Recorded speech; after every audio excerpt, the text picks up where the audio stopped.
जय हिंद फ्रेंड्स। मैं x carat Alok Kumar आपके YouTube channel NC certificate exams ABC में वेलकम।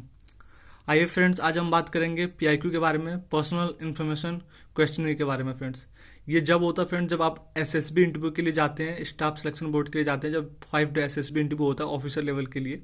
चाहे आप किसी भी इंटरव्यू के थ्रू जाएं, चाहे सीडीएस के थ्रू जाएं, चाहे एनडीए के थ्रू जाएं, या आप एनसीसी स्पेशल एंट्री के थ्रू जाएं या एलएलबी के थ्रू जाएं, किसी भी एंट्री के थ्रू जाएं, अगर आप ऑफिशियल लेवल के लिए जाते हैं तो आपसे सबसे पहले एक पीआईक्यू फॉर्म भरवाया जाता है।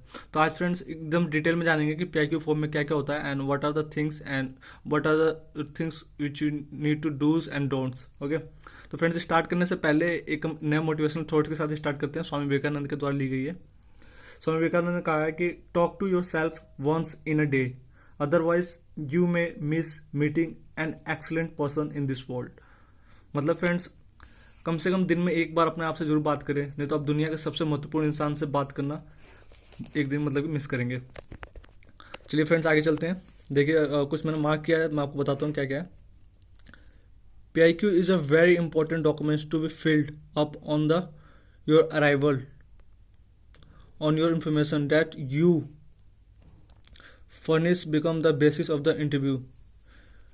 Any mismatch between the information written and the PIQ that what you say during the interview and can be viewed very critically. मतलब कि फ्रेंड्स, आप पीआईक्यू फॉर्म में कुछ भरते हैं, ठीक है, और इंटरव्यू के समय कुछ और बताते हैं, फिर ये आपके लिए अच्छा नहीं होगा। For example, if you write in the PIQ that your favorite sport is basketball and it is found later during the interview that you play some other game and do not know the match about the basketball, तो friends ये आपके लिए मतलब कि बहुत बुरा effective होगा। then it is not very good situation, hence what you written in the PIQ is very important and require as a lot of WTS. The PIQ format is given below the guidelines carefully. मतलब friends, मैं आपको नीचे कुछ दिखा रहा हूँ क्या क्या कैसे कैसे करना है। इन्फॉर्मेशन डैट PIQ, देखिए PIQ फॉर्म फ्रेंड्स भरना कैसे, ध्यान से देखिए। सबसे पहले एक चीज़ और देख लेते हैं फ्रेंड्स।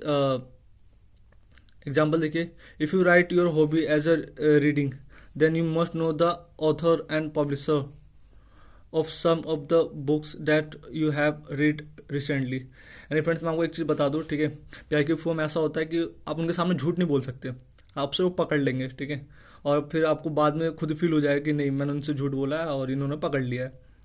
तो आइए फ्रेंड्स दिखाते हैं पीआईक्यू फॉर्म भरना कैसे है। ठीक है, आपको सेम एक फॉर्म मिलेगा, लेकिन इसमें वेरी केयरफुली आपको भरना है। You need to care too much. आइए देखते हैं पर्सनल इन्फॉर्मेशन क्वेश्चन। पहले देखिए, आपका नेम पूछा जाएगा in capital letters as per the applicant form. तो आपका जो भी नाम हो अब यहाँ पे लिख सकते हैं कैपिटल लेटर में। फिर उसका आपका फादर नेम आएगा, जो भी आपका फादर नेम है। उसका प्लेस ऑफ मैक्सिमम रेसिडेंस, यानी आपको उस जगह के नाम लिखना है यहाँ पे जहाँ पे आप सबसे ज़्यादा दिन तक या सबसे अधिक समय तक जहाँ आपने समय बिताया है। उसका present address with experiment population of the city town village, यानी फ्रेंड्स आपको प्रेजेंट एड्रेस के बारे में लिखना है। वहाँ का पॉपुलेशन पता होना चाहिए आपको, सिटी क्या है, टाउन है तो विलेज है, और वहाँ पे खासियत क्या है, वहाँ पे आसपास की चीज़ों के बारे में आपको पता होना चाहिए।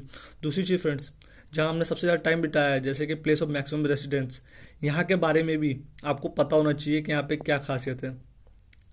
अच्छा फ्रेंड्स, पाँचवा नंबर पे देखते हैं, permanent address with experiment population the city of town village. हो गया फ्रेंड्स, सॉरी ये प्रेजेंट एड्रेस था, ये परमानेंट एड्रेस है, ठीक है फ्रेंड्स। आगे चलते हैं, फिलिंग द डिस्ट्रिक्ट ब्लो, आप किस राज्य के रहने वाले हैं और आपका डिस्ट्रिक्ट क्या पड़ता है। एक चीज़ और याद रखें फ्रेंड्स, यहाँ पे क्रॉस क्वेश्चन कैसे होता है। जैसे मान लिया आपने बताया मैं यूपी का रहने वाला हूँ, तो आपसे सबसे पहला क्वेश्चन होगा कि यूपी का मुख्यमंत्री कौन है या यूपी की क्या खासियत है। अगर आपने बता दिया यूपी में कुशीनगर का रहने वाला हूँ, तो पूछेंगे कुशीनगर के बारे में बताओ क्या जानते हो आप, और कुशीनगर किस लिए जाना जाता है, ये नाम कैसे पड़ा। तो आपको पूरी हिस्ट्री पता होनी चाहिए, उनके बोलने से पहले आपका जवाब आपके मुंह पर होना चाहिए फ्रेंड्स, ठीक है। आगे चलते हैं, ये देखिए रिलीजन पूछेगा सबसे पहले, आप बताएंगे मैं हिंदू हूँ, मोहम्मदन हूँ, क्या हूँ, ठीक है। उसके बाद आपसे रिलीजन से भी वैसे बहुत रेयर क्वेश्चन होता है, लेकिन अगर पूछ सकता है, ठीक है, तो प्लीज़ कोई ऐसा आंसर मत दीजिए जो थोड़ा मतलब वियर्ड लगे, ठीक है। You always try to give your best answers, okay friends. उसके बाद if you are SC ST and OBC cadet, so you can tell the your caste, okay, I comes under in this OBC and this caste and whatever is there, okay। फिर friends आपका mother tongue, what is your mother tongue? Hindi, Maithili, Bhojpuri, Haryanvi, English, whatever is your mother tongue you can tell their. Date of birth, उसके बाद parents alive, ठीक है, parents के साथ आप रहते हैं। If not your age at the time of father's mother's death, ठीक है, यानी फ्रेंड्स अगर आपके पेरेंट्स नहीं रहे हैं, ठीक है, अगर आप माता पिता की डेथ हो गई और आपकी एज नहीं थी उस समय, तो उनके बारे में बताना है आपको, ठीक है, टोटल डिटेल्स में।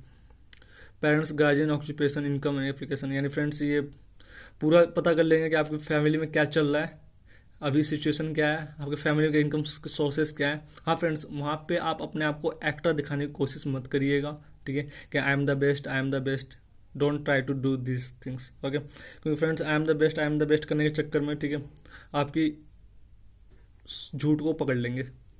सबसे देखिए फ्रेंड्स, पर्टिकुलर देखिए, फादर्स नेम, उनका एजुकेशन पूछेंगे, फादर का ऑक्यूपेशन, फादर का इनकम पर मंथ पूछेंगे, फिर उसका मदर का सेम, मदर का एजुकेशन, ऑक्यूपेशन, उसका मदर का पर मंथ इनकम। इसके अलावा फ्रेंड्स गार्जियन, मतलब और कोई गार्जियन कौन कौन है फैमिली में, जैसे आपका एल्डर ब्रदर हो, एल्डर सिस्टर हो, तो उसके बारे में पूछेंगे, उनकी एजुकेशन क्या है, क्या काम करती हैं, उनके मंथली इनकम क्या है। इसके अलावा education record coming from the matriculum, आपके 10वीं क्लास से आप पूछने लगते हैं कि आपने ये एग्ज़ाम 10वीं कब पास की, कौन से ईयर में पास की, क्या डिवीज़न रहा या क्या मार्क्स रहा, मीडियम ऑफ इंस्ट्रक्शन किस, मतलब कि उससे पढ़ाई किया, हिंदी मीडियम से, इंग्लिश मीडियम से, फिर बोर्ड कहाँ रहा, स्कूल कहाँ रहा, ये पूछ सकते हैं फ्रेंड्स। जैसे कि मैट्रिक आपने सीबीएसई बोर्ड से किया 2014 में, ठीक है, आपने 70% मार्क्स लिया, मीडियम ऑफ हिंदी रहा आपका वेटेवर, आप ऐसे बता सकते हैं। 10+2 भी आपने सीबीएसई या हरियाणा बोर्ड से किया या यूपी बोर्ड से किया है, ठीक है, या किसी भी क्षेत्र के बोर्ड से किया, तो आप बता सकते हैं कि मैंने इतना डिवीज़न प्राप्त किया है, ये ऐसा रहा है और ये ऐसा रहा। फिर उसका फ्रेंड्स आपका graduation, BA, BSc, BCom, B, आपने जो भी, जिसमें भी आपने ग्रेजुएशन की अपनी, ठीक है, देखें आज की आपने किस यूनिवर्सिटी से किया है, कौन से साल में किया है, और आपको कौन सा डिवीज़न प्राप्त हुआ है। इसके अलावा आपका मीडियम क्या रहा है स्टडी ऑफ ग्रेजुएशन का, और फिर उसके बाद आपने कौन से, मतलब उससे किया है। प्रोफेशनल, आपको कौन सा कोर्स अच्छा लगता है, किस कोर्स में आप ज़्यादा अच्छे हैं, किस में आपने ज़्यादा स्कोर किया है, किस में आपका लैंग्वेज बेस्ट रहा है। नंबर ऑफ ब्रदर्स, आपको friends you don't need to make clever person, okay, आपको चतुर बनने की जरूरत नहीं है, okay, they can understand your everything. आपसे, आपको इतना फ्रैंकली कर लेंगे कि आप उनके सामने सब कुछ बक देंगे, आपको लगेगा कि I got selected but you are wrong.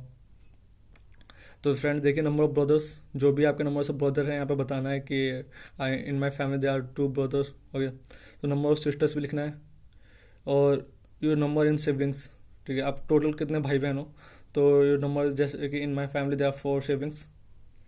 और यहाँ पे देखिए friends, age, years and months, ठीक है, मतलब कि आपको साल और महीनों में आपको अपने एज निकलें, कि जैसे कि आप 22 ईयर या 20 ईयर के हो गए हो और 3 मंथ्स के हो गए, ऐसे।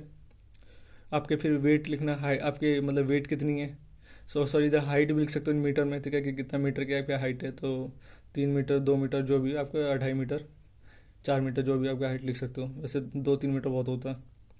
वेट देखिए फ्रेंड्स, वेट इन केजी, जैसे कि आप मिनिमम 45 केजी वेट होना चाहिए, वैसे गर्ल्स के लिए होगा 40 केजी, और बॉयज़ के लिए 50 केजी है शायद, या 48 केजी। इसके बाद friends, present occupation and personal monthly income if any, अगर आपको कोई काम करते हैं और आपकी कोई मंथली इनकम है तो आपको यहाँ बताना है। अगर आपने एनसीसी ट्रेनिंग की है तो यस और नो पे क्लिक करना है और यस नो करना है। फिर उसके बाद टोटल ट्रेज एंड इफ गेनी डिटेल्स, टोटल ट्रेनिंग आपने कितने साल तक की है, क्या कौन से विंग से किया, army wing, navy wing, air force wing, आपका डिवीजन क्या रहा है, A grade, B grade, C grade, certificate obtained, आपने कौन कौन से सर्टिफिकेट प्राप्त किए, ए बी सी। इसके अलावा participation in games and sports, तो आपने स्पोर्ट्स वगैरह में कभी पार्टिसिपेट किया है, और किया है तो कब किया है, और क्या आपकी उसमें हो रही है। उसके अलावा हॉबीज़ एंड इंटरेस्ट, आपको किस चीज़ में हॉबीज़ है, किस चीज़ में इंटरेस्टेड है, आपको यहाँ बताना है। इसके अलावा फ्रेंड्स पूरा चाहिए आपको, या आपको पूरा डिटेल्स में लिखना है। इसके अलावा पार्टिसिपेशन इन एक्स्ट्रा करिकुलम एक्टिविटी, जैसे कि फ्रेंड्स एक्स्ट्रा करिकुलम एक्टिविटी मतलब कि आपने पढ़ाई के अलावा और क्या क्या एक्टिविटी की है, जैसे आपका स्पोर्ट्स हो गया, या आपने कोई ऐसी नई लैंग्वेज सीखी है अलग से, या कोई आप किसी के सोशल कम्युनिटी के साथ जुड़े पड़े हो जिसमें जाके आप पार्ट टाइम करके कोई सोशल वर्क करते हो लोगों के साथ। इसके अलावा फिर देखिए position for responsibility officer held in NCC sports extra curriculum group and other fields. Friend देखिए, ये इसलिए पूछा गया क्वेश्चन क्योंकि आर्मी क्या एक ग्रुप है, ठीक है, और पूरा ग्रुप मिलकर एक साथ काम करता है, तो दे वांट टू जज यू कि आप क्या you are capable to work with a group and you can be a leader there.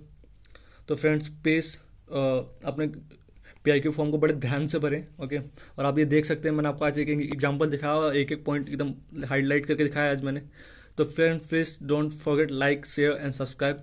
Thank you. जय हिंद, जय भारत।